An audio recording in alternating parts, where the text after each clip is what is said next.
Hey guys, and welcome to part 2 of our David Bowie singles rank. In this episode, we're taking a look at what most people consider to be the peak of David Bowie's career, the 1970s. Though it's true that the 80s were the decade of his biggest chart successes, the 70s is where David Bowie hit the mainstream and gained artistic credibility along the way. Because this is a very long list, I'll be skipping live tracks and reissues and only including singles released in the UK. Don't forget to like and subscribe for part 3 and join in the discussion in the comments section below. After Bowie recorded The Man Who Sold the World, he wasn't really sure whether any of the tracks were worthy of release as a single. Instead of doing the obvious thing and releasing the album's fantastic title track, he went back to the studio to record Holy Holy.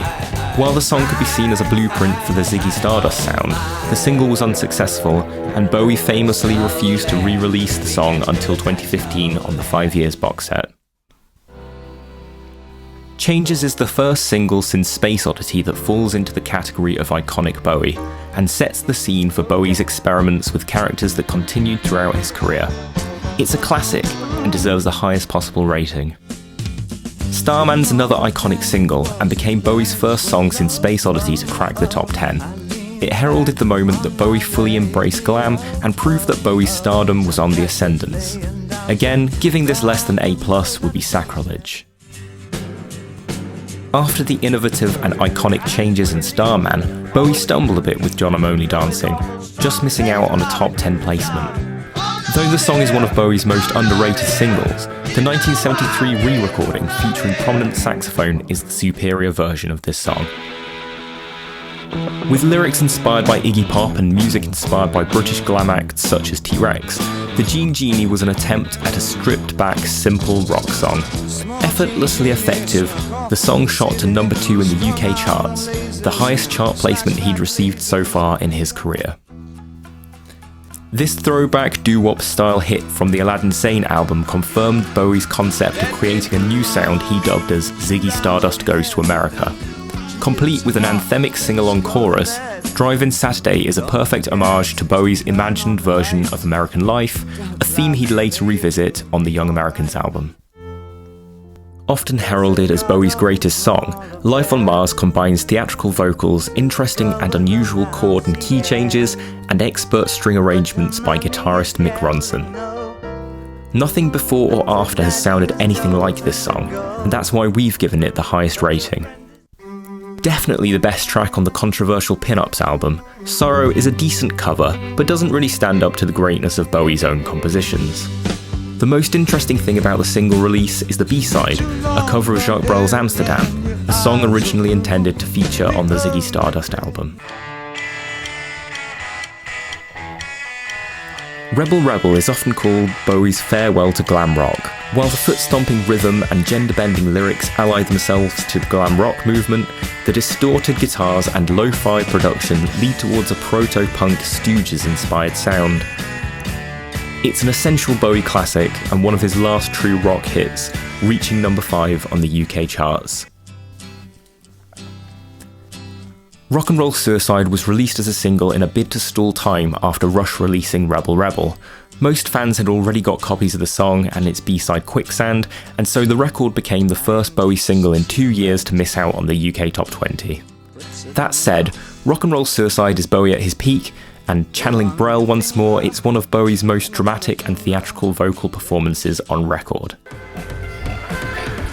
Bowie channels the Rolling Stones on this gloomy rock and roll song that introduces many of the characters from his aborted Diamond Dogs stage show. Many deemed the song too bleak to be a hit, but it became a central part of Bowie's legendary 1974 North American tour. Completing his transformation from glam rock pioneer to plastic soul man, Bowie managed to break through to the US mainstream with this slice of cynical social commentary. The song's packed full of political and cultural references that struck a chord in the US, where the song became a breakthrough success. Bowie's first US #1 single, Fame, was undoubtedly helped to the top spot by the inclusion of John Lennon on backing vocals and acoustic guitar. Lennon's involvement in the song came as a result of a jam session at Electric Lady Studios during his Lost Weekend period. It's a solid funk song that deals with the drawbacks of fame and stardom, and includes a sly dig at then-manager Tony DeFries, who nearly bankrupted Main Man Records in an attempt to create a show called Fame based on the life of Marilyn Monroe.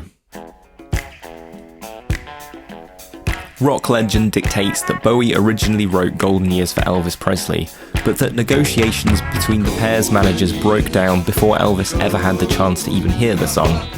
Nonetheless, Bowie's version is sublime, blending influences of soul and funk, as well as German krautrock. It's the most approachable track on the fantastic Station to Station album, and a perfect choice for a single. Based on a hallucination Iggy Pop had where a TV had devoured his girlfriend, TVC15 has been described as an art rock novelty song. It certainly made an unusual choice for a single, particularly considering the fantastic album it was taken from, Station to Station, where it's perhaps the weakest track. Subverting all the conventions of a traditional pop song, Sound and Vision was the first song Bowie wrote specifically for his collaborations with Brian Eno. The snare sound on this record, created when producer Tony Visconti fed the drum through an Eventide harmonizer, was revolutionary at the time, and a precursor to the big gated drum sounds that would come to define the 1980s. The closest Low came to including a commercial pop song, Sound and Vision was released to great success, reaching number 3 on the UK charts. While Be My Wife works well in the flow of the Low album and was one of the more conventional songs on it, it wasn't a strong choice for a single and failed to make much commercial impact, becoming the first Bowie single since Changes to miss out on a place in the UK Top 40.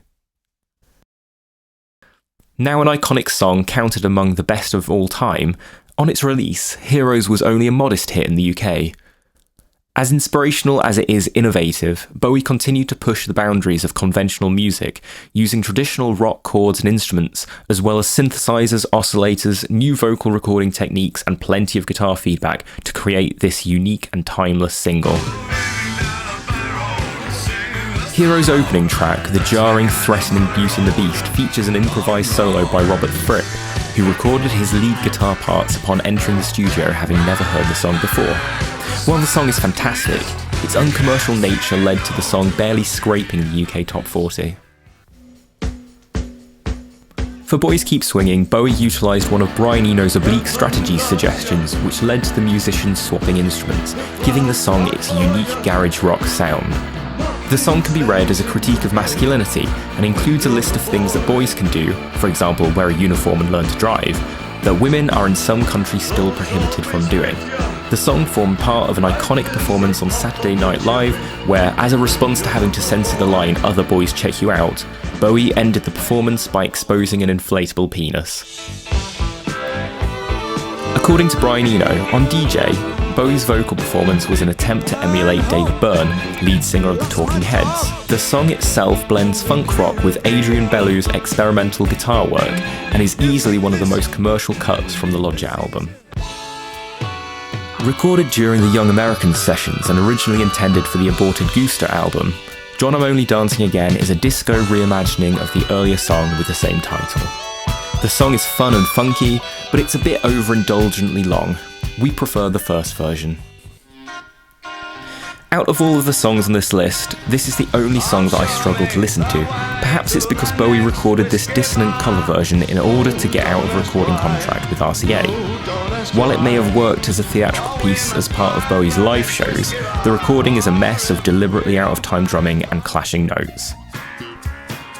Only David Bowie would be able to follow the weirdness of Alabama Song with a UK #1 single.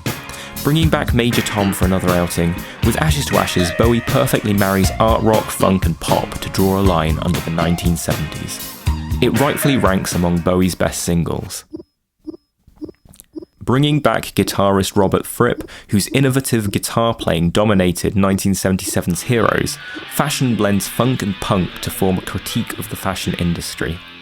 The song would become Bowie's first US chart hit for 4 years, and has gone on to be heralded as one of his most important singles of the 1980s.